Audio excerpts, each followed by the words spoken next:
मध्यमा भाग 3 12 question answers they given. You have to write 12 question answers. You have to learn 12 question answers.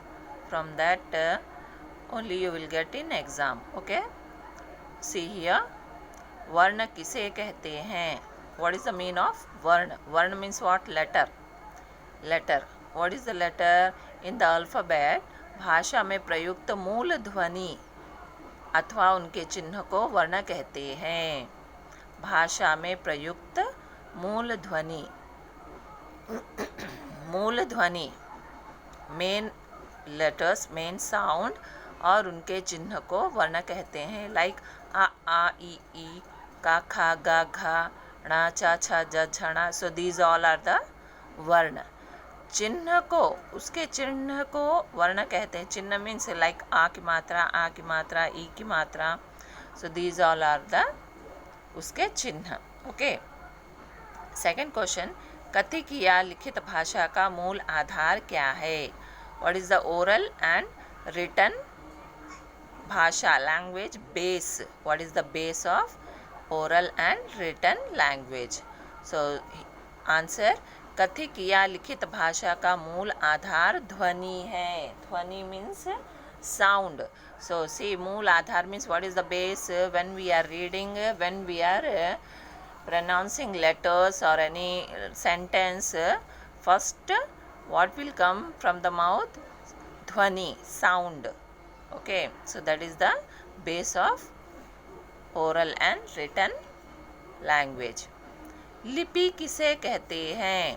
What is the लिपि? What is the mean by लिपि? लिपि means written. ध्वनियों को लिखने के लिए जिन चिन्हों का प्रयोग किया जाता है उन्हें ही लिपि कहते हैं. ध्वनियों को means whatever, now I am telling something, so you are writing, so which letters you are using, that is the लिपि. okay, चिन्ह मतलब साइन मतलब letters. so suppose I am telling लिपि, ला ई की मात्रा, पा ई की मात्रा. so that is the लिपि. ओके. फोर्थ वन, वर्तमान में संविधान के द्वारा कितनी भाषाओं को राष्ट्रभाषा का दर्जा दिया गया है? So in constitution how many languages they accept as a राष्ट्रीय लैंग्वेज? आंसर, वर्तमान में संविधान के द्वारा 22 भाषाओं को राष्ट्रीय भाषा का दर्जा दिया गया है. वर्तमान मीन्स प्रेजेंट.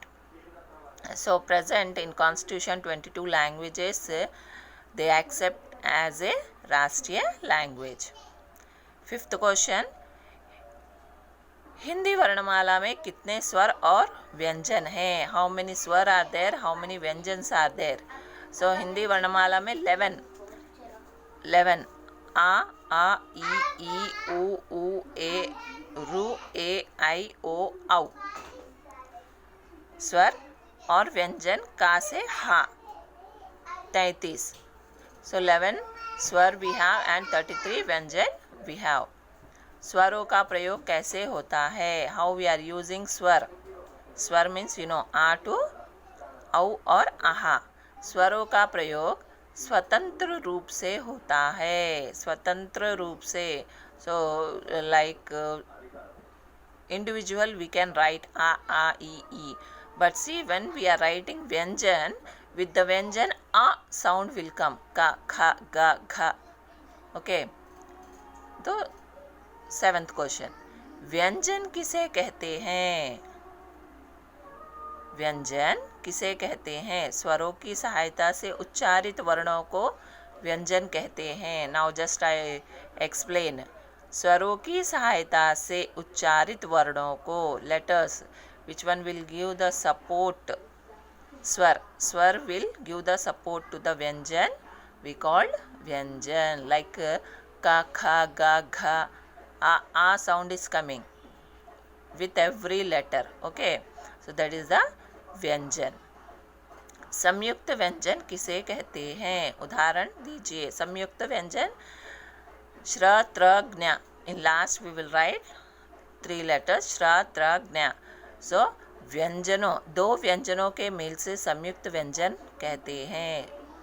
दो व्यंजनों के मेल से बनने वाले शब्दों को संयुक्त व्यंजन कहते हैं। लाइक क प्लस श, श्र, ओके, श्र, त्र, ज्ञ, like this two letters will come together and make a one letter. अनुस्वर किसे कहते हैं? अनुस्वर अम, आहा, अम, आहा, two will come, no? So one is अनुस्वर and one is अनुनासिक। स्वर के बाद आने वाले व्यंजन को अनुस्वर कहते हैं। स्वर के बाद आने वाले मीन्स अम, आहा, आई सेड अम, आहा, वी कॉल्ड अनुस्वर। स्वर के बाद आने वाले व्यंजन को अनुस्वर कहते हैं। सो आफ्टर आई टोल्ड आ टू औ are the swar 11. Aha, these two we called anuswar. One is anuswar and one is anunasik.